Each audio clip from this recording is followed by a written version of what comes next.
Let's go back to Chad Pergram, because, Chad, we rely on you for all things Capitol Hill. Just go ahead and frame the moment that we have just watched over the past 25 minutes. So what was going to happen today is you had two committees, the Judiciary Committee and the House Oversight Committee, were marking up a contempt of Congress resolution for Hunter Biden.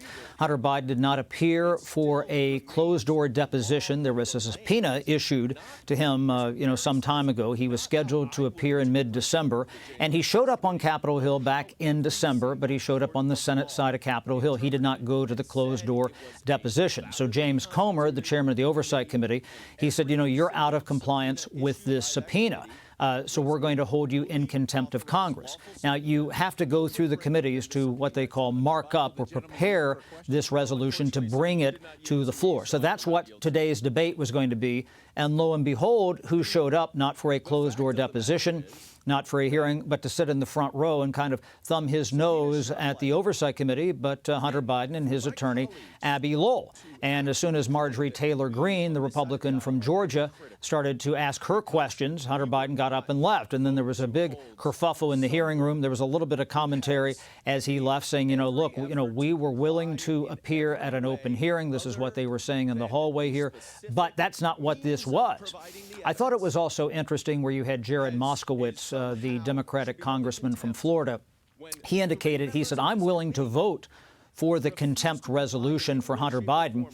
He said, but you and other Republicans have been out of compliance with your own subpoenas. And he went back to the January 6th committee and he talked about how Scott Perry, the Republican from Pennsylvania, and Jim Jordan and some others didn't comply with subpoenas that were issued by that committee. Now, they never referred them to the Justice Department. That's a little bit of new ground there to, have somebody, a fellow House member, be, held in contempt of Congress. That's never really happened before. You could send them to the Ethics Committee, but to issue a subpoena for them. So there is a little bit of apples and oranges here. But here's the problem for Hunter Biden.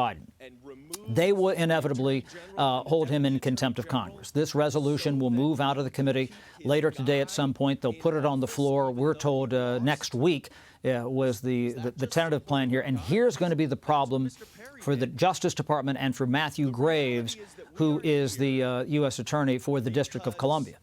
When there were other witnesses who did not agree to appear before the January 6th committee and other committees here on Capitol Hill, Steve Bannon, Peter Navarro, former Trump administration officials, they were prosecuted. And so what will happen here once they hold Hunter Biden in contempt of Congress?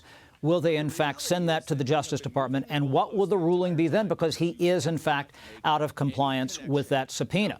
And if they don't decide to prosecute the president's son, Republicans and former President Trump are going to say, look, this is two tiers of justice here, just because this is not this is the president's son, and you're electing not to prosecute him. We've had other situations where they've held officials in contempt of Congress. Lois Lerner, the former IRS official. You had Eric Holder, who was the Attorney General under the Obama administration, and they did not prosecute those cases. Why? Well, that was a Democratic Justice Department. This is going to be a little bit dicier here because, again, you have somebody who is clearly out of compliance with a House subpoena for information. And if they don't decide to prosecute him, of course, Hunter Biden faces a litany of other problems as well. And so, again, you have these two contempt, proceedings going on right now. Okay. And this is a barn burner right now. Okay. I'm Steve Doocy. I'm Brian Kilmeade. And I'm Ainsley Earhart. And click here to subscribe to the Fox News YouTube page to catch our hottest interviews and most compelling analysis.